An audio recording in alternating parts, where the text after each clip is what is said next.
Imagine a staggering 2 million people, like a population roughly the size of a modern metropolis like Houston or maybe Paris, just trying to survive in a barren, scorching wasteland for 40 years. It's almost impossible to picture. Right. I mean, how do they find water? How do they avoid just completely tearing each other apart? And most importantly, did this actually happen the way we think it did? Welcome to our deep dive. I want to start by warmly welcoming you to today's show and offering a divine blessing for your day and for your entire week ahead. May it be full of insight and peace. Thank you for that. It's a great way to start. Yeah. So today, our mission is to embark on a deep dive into the book of Numbers. We're going to be drawing on some incredibly rich historical, archaeological, and, well, theological introductions provided by the Holman and NAA study Bibles. And it is a genuinely profound text to unpack. We're going to look at the historical context, some really surprising archaeological evidence that physically grounds these accounts, and the theological themes hiding right beneath the surface. I mean, it's a text that bridges raw human history and divine revelation. I know what you might be thinking listening to this. A book called Numbers sounds like, well, it sounds like a dry accounting ledger. A spreadsheet from antiquity. Exactly. But as our sources reveal, it is actually this wild 39-year epic survival story. It's got ancient rebellions, a magical copper serpent, a pagan sorcerer with a literal talking donkey, and a massive historical mystery regarding that exact population size we just mentioned. Okay, let's unpack this, starting with the very first thing that trips people up, which is the title itself. Right, because before we even look at the events, we really need to understand where we are and what the book is actually about. And it turns out the name Numbers might be giving us the wrong impression right out of the gate. How so? Well, the title is actually a major source of misunderstanding. The English name, much like the Portuguese title, Numeros from our sources, derives from the Greek Septuagint. Which is the ancient Greek translation, right? Exactly. It's the earliest Greek translation of the Hebrew Bible, created for Greek-speaking Jews in antiquity. The translators of the Septuagint called the book arithmoi, which is where we get the word arithmetic. Oh, I see. Yeah, and they chose that name simply because the book is physically bookended by two massive military censuses. There's one in chapter 1 and another way later in chapter 26. So they basically named the entire book after the administrative headcounts at the beginning and the end, just completely ignoring the massive story happening in the middle. That is essentially what happened, yeah. But if you look at the much older original Hebrew title, it's Bimidbar. And that translates directly to in the wilderness or in the desert. In the wilderness. Yeah. See, that completely changes the vibe. It completely shifts your expectation as a reader. It really does. Because you aren't opening some ancient tax document. You're opening a survival diary. Yes, and geographically it perfectly sets the stage. This narrative picks up exactly 1 month after the book of Exodus ends. The Israelites are camped at the base of Mount Sinai. But from there, it covers this grueling 39-year period. Just a massive chunk of time. Right. It traces their incredibly difficult journey from Sinai through the harsh desert of Kadesh all the way to the arid plains of Moab, which is sitting right across the Jordan River from Jericho. To put that in perspective, I like to think of it as the ultimate catastrophic family road trip. You know, you plug the destination into the GPS and it says you're only a few weeks away. Just a straight shot. Yeah. The route is straightforward. But because everyone in the car is constantly bickering, complaining about the snacks, and completely refusing to follow the directions, a journey that should take a couple of weeks stretches into nearly 40 years of driving in circles. That's a great way to put it. And if we look at the theological structure outlined in the study Bibles, that geographical shift is deeply symbolic. You see, the book of Exodus was about liberation. It was about receiving the law in the relative safety of Mount Sinai. Right. But Bamidbar Numbers is about taking that law and actually having to live it out. It's the transition from receiving the covenant to being violently tested by the harsh reality of the desert. So the physical wilderness becomes a spiritual wilderness. That makes a lot of sense. But if this is a 39-year desert diary, who exactly was holding the pen? I mean, if we're talking about historical context, how do we know that this story is grounded in reality? Well, the traditional authorship points to Moses, and the text itself supports this pretty heavily. The sources note that the phrase, "the Lord said to Moses," appears 31 times, just as a structural marker alone. Wow, 31 times. Yeah. Furthermore, Numbers chapter 33 explicitly mentions Moses keeping a literal travel diary, like recording their starting points and destinations at God's command. Okay, I have to bring up my favorite piece of pushback on the whole Moses wrote every single word theory. Because if Moses is the primary author keeping this daily journal, isn't it highly suspicious and frankly contradictory that Numbers 12:3 describes Moses as a man very meek above all the men which were upon the face of the earth? It is a funny detail.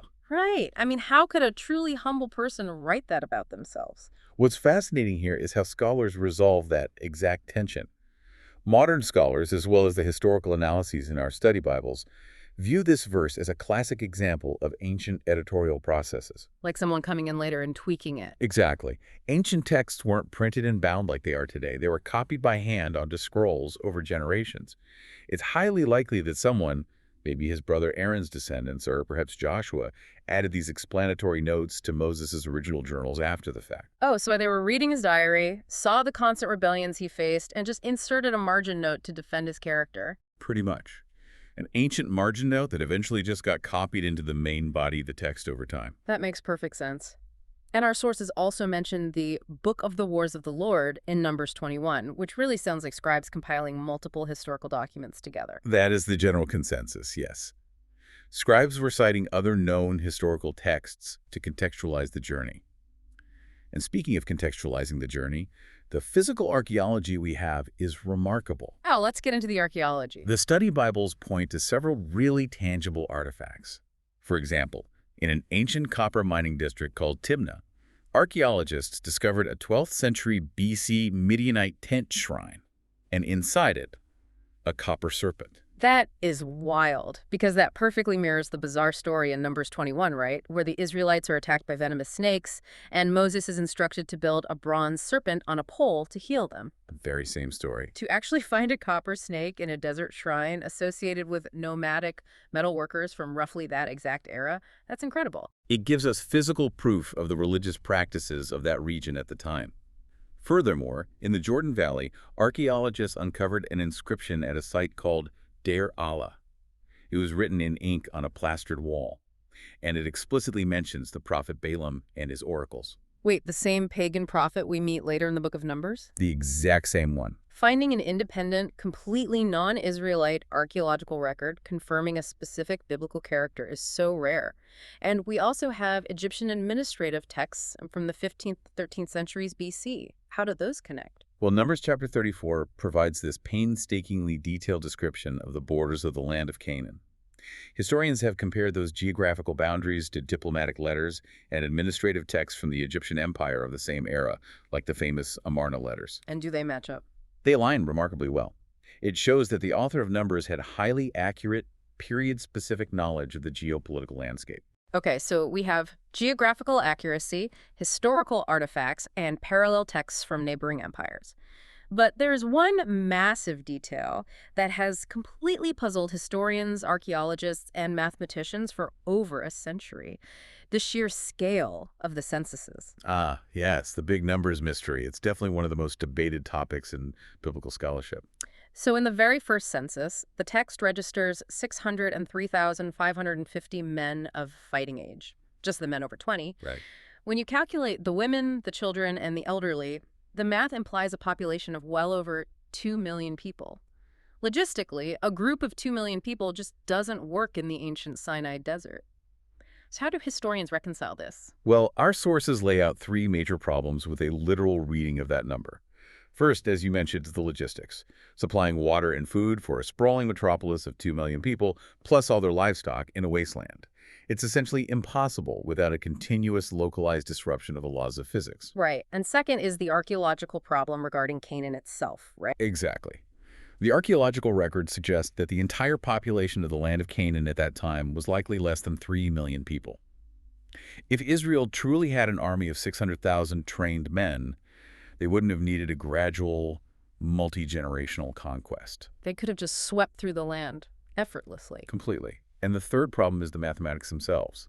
It's not just a big number. It's a weirdly structured number. How so? Well, the census figures are highly eccentric. They are suspiciously rounded to the hundreds or 50s. But there's a deeper mathematical issue. The text also calculates the total number of firstborn sons in the camp. When you compare the number of adult men to the number of firstborn sons, it creates a ratio of roughly 27 to 1. Meaning if there are 600,000 men, but only about 22,000 firstborns, the math implies the average family had 27 sons. Exactly. Demographically, unless every mother is giving birth to 30 children, that ratio completely breaks down. It doesn't reflect a normal human population at all. Yeah, that math is definitely broken. So the study Bibles give us 4 proposed solutions for this. Let's walk through them. What's the first one? The first is just the literal approach. This view holds that the numbers are exact, and the logistical impossibility is actually the point.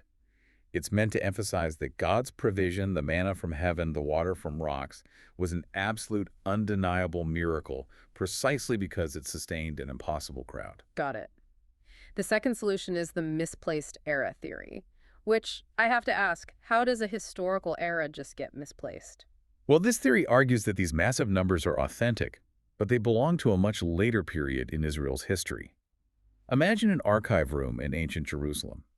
A scribe is organizing scrolls and finds a massive military roster from the time of King David when the nation was an established empire. Oh, I see. Yeah, the scribe mistakenly assumes this roster belongs to the foundational Sinai story and just copies it into the wilderness narrative by mistake. Here's where it gets really interesting, though. The third solution, the mistranslation theory. This one all hinges on a single ancient Hebrew word, elep. Right, because ancient Hebrew was written without vowels. You just have the consonant root letters. Depending on the context, the word elep is traditionally translated as thousand. So when the text says a tribe had 46 elep of 500 men, it was translated as 46,500 men. But it doesn't have to mean thousand, does it? No, it can also be translated as group, tent, or military clan. So if elep means clan, then that same verse means the tribe had 46 clans, and those clans together totaled 500 men. If you apply this math across the entire census, the total fighting army drops from over 600,000 down to about 5,500 men. Which would bring the total population of the Israelites down to roughly 20,000 people. And historically, geographically, and archaeologically, a nomadic group of 20,000 people makes perfect sense. It fits the carrying capacity of the Sinai Desert. Exactly, and it aligns with the scale of the later Canaanite conquest. Okay, and the fourth theory is that the numbers are purely symbolic, relying on a concept called gematria. What is that? So in ancient Hebrew, they didn't have separate symbols for numbers like our Arabic numerals. The letters of the alphabet doubled as numbers. Gematria is the practice of adding up the numerical value of the letters in a word to find a symbolic sum. Some scholars believe the census numbers are cosmic or alphabetical symbols rather than literal head counts. Okay, I have to push back on the mistranslation and symbolic theories for a second. If we accept that elep means clan, and we shrink the group from 2 million down to 20,000, doesn't that inherently dilute the miracle aspect of the story? I mean, if part of the ancient author's point was to highlight God doing the impossible, doesn't shrinking the numbers kind of take away the magic? It's a fair question. And the study Bibles actually synthesize a theological bottom line to address this exact tension.